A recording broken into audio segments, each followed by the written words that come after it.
Shalom Bapak Ibu dan Saudara yang terkasih dan juga anak-anak yang dikasihi oleh Tuhan. Semoga semua di dalam keadaan yang baik dan dalam perlindungan Tuhan. Mengawali renungan pada hari ini, saya ingin bertanya, apa yang Bapak Ibu pikirkan? Atau apa yang terlintas dalam benak Bapak Ibu dan Saudara sekalian ketika mendengar perintah yang disampaikan oleh Yesus pada ayatnya yang ke-19 di bacaan Injil hari ini? Saya akan bacakan bagi kita. Karena itu pergilah, jadikanlah semua bangsa muridku dan baptislah mereka dalam nama Bapa dan Anak dan Roh Kudus.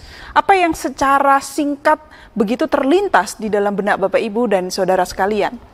Banyak gereja, banyak juga orang-orang Kristen yang ketika membaca ayat 19 ini yang juga dikenal dengan istilah amanat agung, kemudian mengkaitkannya dengan kristenisasi atau bagaimana caranya agar orang-orang itu menjadi pengikut Kristus dan dibaptiskan di dalam nama Bapa, Anak, dan Roh Kudus. Nah, Bapak Ibu dan Saudara yang terkasih, tidak banyak kemudian orang-orang Kristen yang mengingat bahwa selain perintah pada ayat 19 ini, juga ada perintah pada ayat 20, di mana di sana dikatakan, dan ajarlah mereka melakukan segala sesuatu yang telah kuperintahkan kepadamu.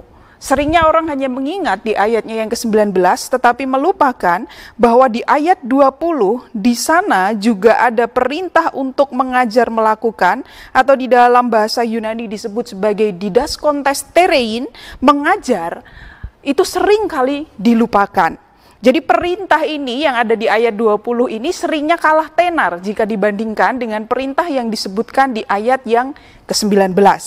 Bapak, Ibu, dan Saudara yang terkasih, saya tentu tidak akan menilai jika ternyata ada di antara kita jemaat-jemaat Kristen yang memahami ayat 19 ini sebagai upaya untuk membuat orang lain menjadi Kristen. Tetapi kepareng matur, hal-hal yang ingin saya sampaikan bahwa sebenarnya penafsiran semacam itu, memahami ayat 19 ini sebagai upaya untuk mengkristenkan orang lain, itu adalah model penafsiran gaya abad-abad awal pertengahan hingga pada masa kolonial. Jadi pada saat itu, agama lain itu dipandang lebih rendah dari kekristenan. Bahkan kekristenan pada saat itu menganggap bahwa tidak ada yang benar selain Kristen, agama dan kebudayaan yang lain itu adalah kafir, sehingga mereka itu perlu dipertobatkan. Nah, dipertobatkan itu dalam artian pada ayat 19 tadi, dibaptiskan di dalam nama Bapa, Anak, dan Roh Kudus. Intinya orang lain, agama lain itu dianggap salah, hanya kekristenan saja yang benar. Nah, kalau kita mempelajari hal ini, saya mau cerita sedikit bahwa ketika awal-awal dulu saya belajar mengenai sejarah kekristenan di Fakultas Teologia, saya sendiri sempat surprise Bapak Ibu, bahwa ternyata di dalam sejarah kekristenan itu pernah menjadi sekejam itu di dalam memahami amanat agung yang ada di ayat yang ke-19. Jadi orang-orang Kristen pada saat itu memiliki pemikiran bahwa mengkristenkan orang-orang non-Kristen atau yang mereka sebut sebagai orang kafir itu adalah yang paling agung. Lalu apa dampaknya? Ya dampaknya ya orang Kristen pada saat itu akan memandang orang lain selain Kristen itu sebagai musuh. Bahkan menurut catatan sejarah oleh para penafsir, amanat agung di dalam ayat 19 ini oleh orang-orang Kristen pada saat itu diletakkan lebih tinggi daripada hukum kasih. Jadi coba bayangkan keadaannya adalah orang-orang saat itu ingin menjadikan orang lain menjadi orang Kristen, dibaptiskan dalam nama Bapa, Anak, dan Roh Kudus, tetapi bukan kasih yang mendasari. Jadi kasih tidak menjadi landasan di dalam gerakan itu Bapak Ibu. Kira-kira apa yang akan terjadi? Yang akan terjadi adalah tentu menjadikan seseorang menjadi orang Kristen, tetapi ada unsur kekerasan, ada unsur paksaan di sana. Dan begitulah yang terjadi pada masa itu selama berabad-abad. Amanat agung di dalam ayat 19 tadi dipahami sebagai sebuah gerakan yang tindakannya semuanya mengarah pada tujuan utama, yaitu menjadikan orang Kristen, menjadikan dunia ini dipenuhi oleh orang Kristen semua. Jadi secara sederhana, amanat agung itu menjadi senjata politik pada saat itu untuk mengkristenkan orang lain, sehingga ketika semua orang itu menjadi Kristen, dengan demikian agama Kristen akan menjadi agama yang berkuasa. Jadi agama dipakai sebagai alat untuk berkuasa. Itulah yang terjadi pada saat itu, bagaimana orang-orang memahami amanat agung. Amanat agung dipakai sebagai alat politik untuk berkuasa. Yang mau saya tanyakan adalah, menurut saudara-saudara, apa enaknya kalau kekristenan itu berkuasa? Apa enaknya? Kok orang-orang saat itu mengatasnamakan agama demi ambisi berkuasa? Apa enaknya? Ya jelas enak ya Bapak Ibu. Ketika kekristenan agama yang kita anut itu berkuasa, mau ngurus pembangunan gereja mudah. Mau bikin surat izin keramaian untuk mengadakan acara besar keagamaan begitu pun menjadi mudah. Tidak akan ada cerita gedung gereja itu diboikot pembangunannya atau diboikot ketika ada acara yang besar. Tapi kemudian bisakah amanat agung itu dijadikan alat untuk mencapai yang enak-enak itu tadi? Kalau gitu ya artinya kan semua orang harus menjadi orang Kristen. Biar yang enak-enak itu tadi bisa kesampaian.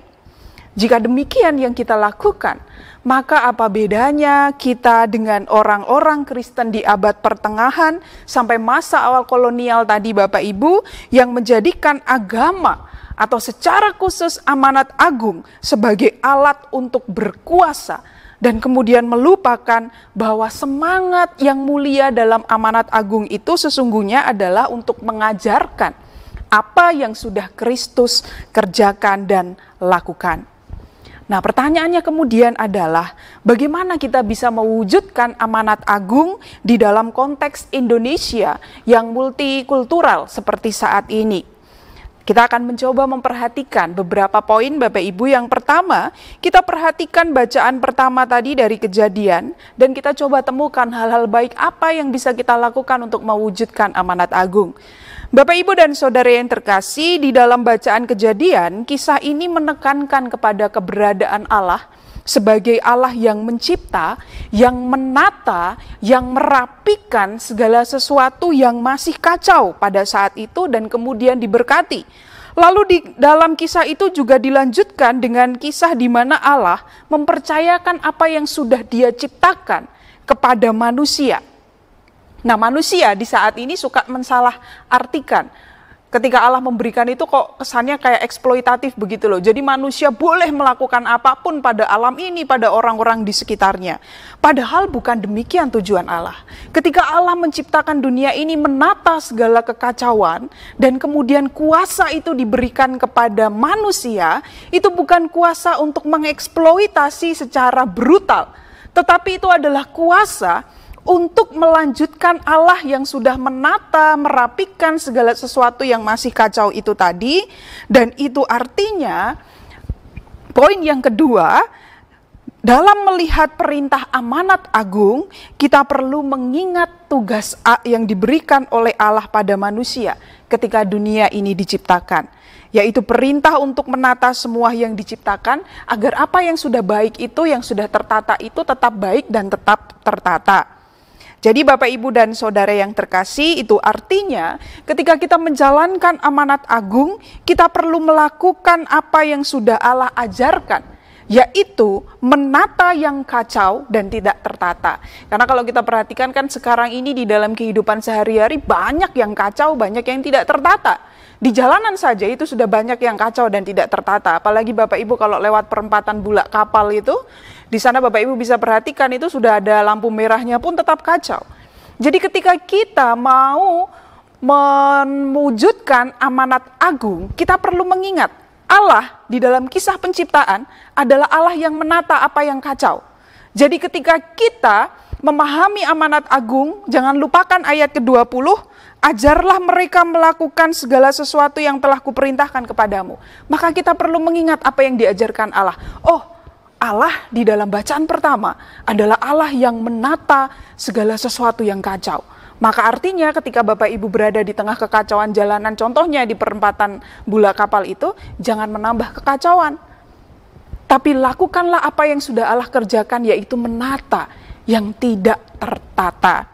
Jangan juga menambah kekacauan dengan ribut-ribut soal agama contohnya. Soal rebutan kekuasaan. Begitulah cara yang paling baik untuk mewujudkan amanat agung. Lalu yang ketiga, bagaimana dengan perintah untuk membaptiskan, Mbak, di ayatnya yang ke-19? Menurut saya pribadi, baptisan itu tidak selalu perlu dimaknai secara harafiah, Bapak, Ibu, dan Saudara yang terkasih, sebagai sakramen baptis. Tetapi sebenarnya kita juga bisa memaknai baptisan itu dengan konteks membaptiskan dunia, dengan terus melakukan, menceritakan apa-apa saja yang sudah Kristus lakukan, kerjakan, ajarkan di dalam rasa kesetiaan dan ketaatan. Dengan setia pada perintah yang tadi, yang menata apa yang kacau tadi, seperti Allah yang sudah menata apa yang kacau tadi. Dan itu artinya makna membaptiskan atau makna kristenisasi atau apapun itu, Bapak Ibu, yang istilahnya mau menjadikan orang lain menjadi Kristen, itu perlu bergeser, bukan melulu kepada agamanya, tetapi kepada nilai-nilai kekristenan. Maka kalau ada istilah di das kontes tadi, ajarkanlah nilai kekristenan itu melalui perilaku keseharian. Istilah kristenisasi bagi saya sudah tidak relevan, tapi katakanlah kristusisasilah yang mau kita lakukan. Apa artinya? Jika membawa orang lain kepada Kristus itu adalah susah, sulit, dan berat, maka bawalah Kristus dan nilai-nilai yang Kristus ajarkan itu kepada orang-orang. Jadi bukan lagi kristenisasi, tetapi lakukanlah kristusisasi tadi, Bapak, Ibu, dan Saudara yang terkasih.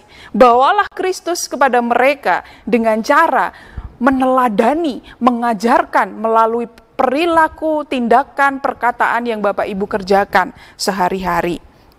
Saya akan menyederhanakan sekali lagi bagi kita semua, janganlah memakai amanat agung itu sebagai alat agar setiap orang lain menjadi Kristen. Jangan juga memakai amanat agung itu sebagai cara untuk berkuasa ketika semua orang menjadi Kristen. Tapi wujudkanlah amanat agung di dalam konteks Indonesia yang multikultural ini dengan 3 cara itu tadi. 1, Allah yang mencipta adalah Allah yang menata segala kekacauan. Kuasa untuk menata itu diberikan juga kepada kita. Maka tatalah apa yang tidak teratur di dalam kehidupan sehari-hari. Yang kedua, jangan menambah kekacauan dengan ribut-ribut soal agama dan kekuasaan. Dan yang ketiga, bawalah Kristus pada orang lain melalui nilai-nilai yang sudah Kristus ajarkan. Bawa Kristus dan perkenalkanlah Dia melalui tingkah laku keseharian saudara. Dengan demikian, saudara sudah mewujudkan amanat agung. Tuhan memberkati. Amin.